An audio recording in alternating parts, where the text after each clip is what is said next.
Hello everyone, this is Mo from Mono Drums. And if you ever wanted to practice your drums without worrying about disturbing your neighbors, you're in the right place. Because today I'm gonna show you how to build a drum isolation platform using Sylomer foam, which is excellent for minimizing structure-borne sound. So let's get started.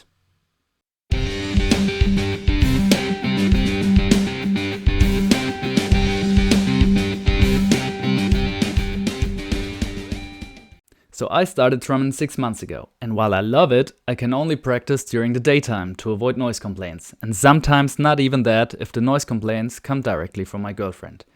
And I already do play an electronic kit. Although its noise level is significantly lower than of an acoustic drum set, it's the impact of the drumsticks and especially of the foot on the kick drum and the hi-hat that causes the floor under the drum to vibrate, the so-called structure-borne sound. You'll know what I'm talking about if you ever heard your tenant stomping on the floor above you so hard that you think your lights almost fall down. So that's why I'm building this platform.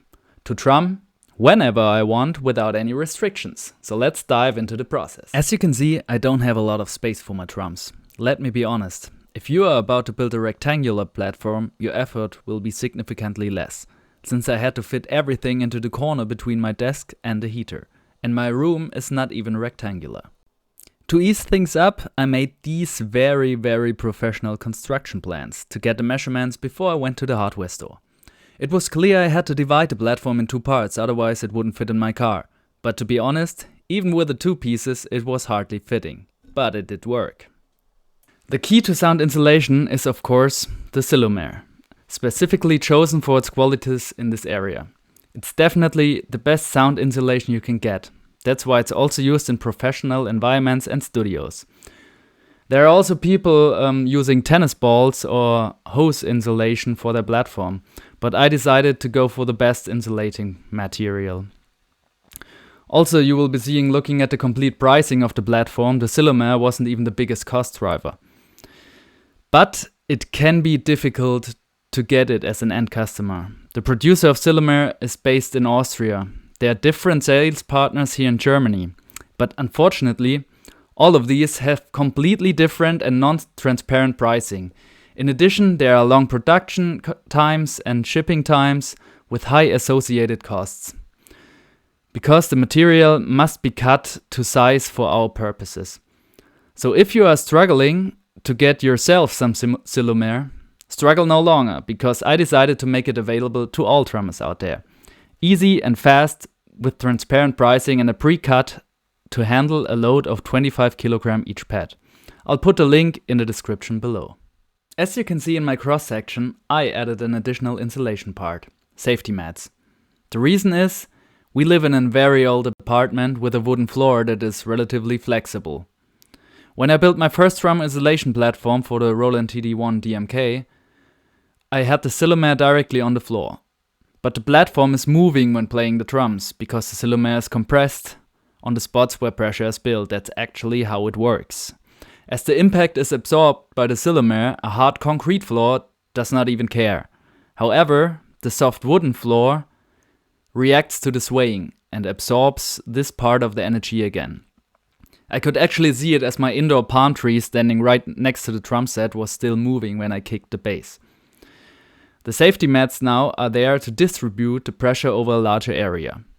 But if you don't live in an old house with wooden floors like me, you probably won't need them. That's why I marked them as optional. So let's take a look at all the tools and materials we will need. In the following you can see a list of all the material I used, including the prices I had to pay here in Germany. The carpet itself was in our attic, so I didn't have to buy it separately. Make sure you'll have everything ready before we start building. The tools you need are a drill, a hammer, wrench, staple gun and a carpet knife. If you have to adjust the boards as well, you'll also need a jigsaw. Whew, that was a lot of talking already. Sorry that you had to listen through all of it, but I wanted to be as detailed as possible to avoid possible questions up front. So let's start with the building process. First step is to place the safety mats. Remember, my room is not rectangular, so I decided to use the angle of the wall behind the drum set, because I'll have to do the same with the wooden boards. I have to leave enough space for the heating so that it works properly in winter and also that I can get behind my drum set. Afterwards I placed the OSB ground plates on top. I decided to place my drum kit on top to see where I could place the Sylomer squares.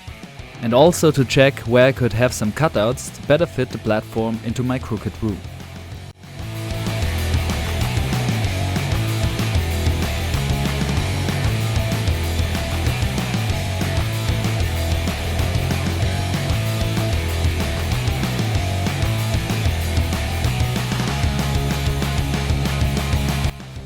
So after I marked the cutting lines on the wood, I started cutting.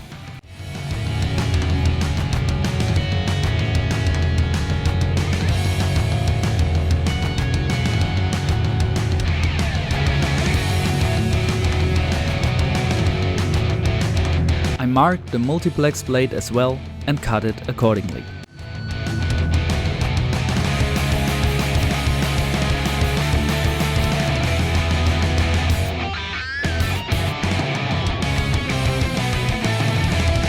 The last victims of the jigsaw are the safety mats, which need a special rubber blade for the saw.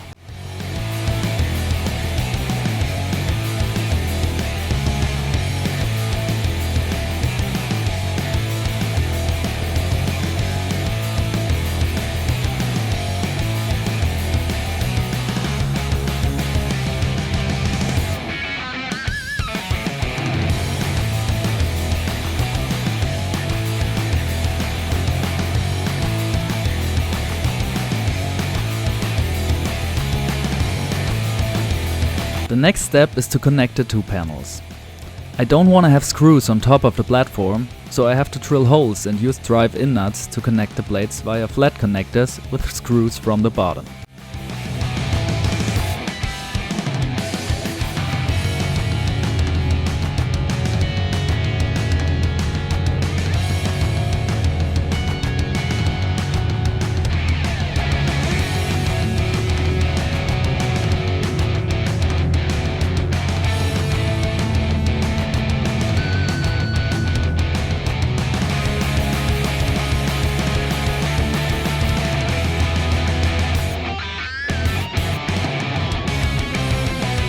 To cover the multiplex blade with carpet, I place the carpet upside down on the floor and a building protection mat on top. This will make it easier for me to cut it to size.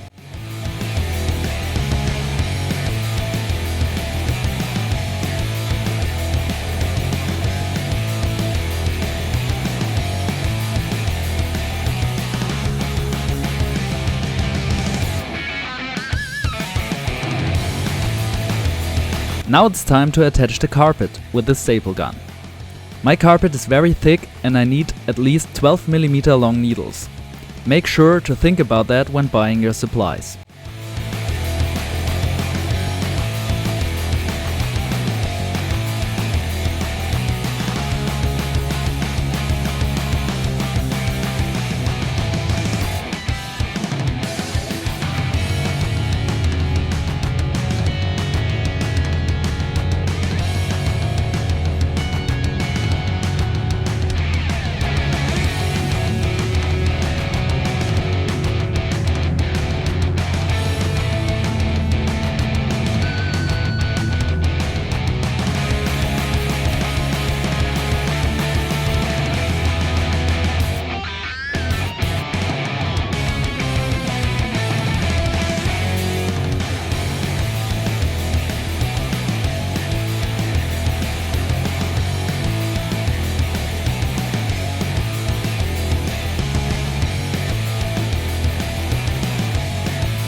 So here comes the Sylomer. I placed 3 pads below the drum throne, 2 more in the corner so the platform is in balance. The smaller blade doesn't carry as much weight, so I leave it with only 1.5 pad and place the other half below the kick pedal. 8 pads in total, which can carry 200 kilograms. That is about the combined weight of my drum set, platform and me. Only one thing left to do, and that is to reset up my drum kit and of course my palm tree on top of the platform.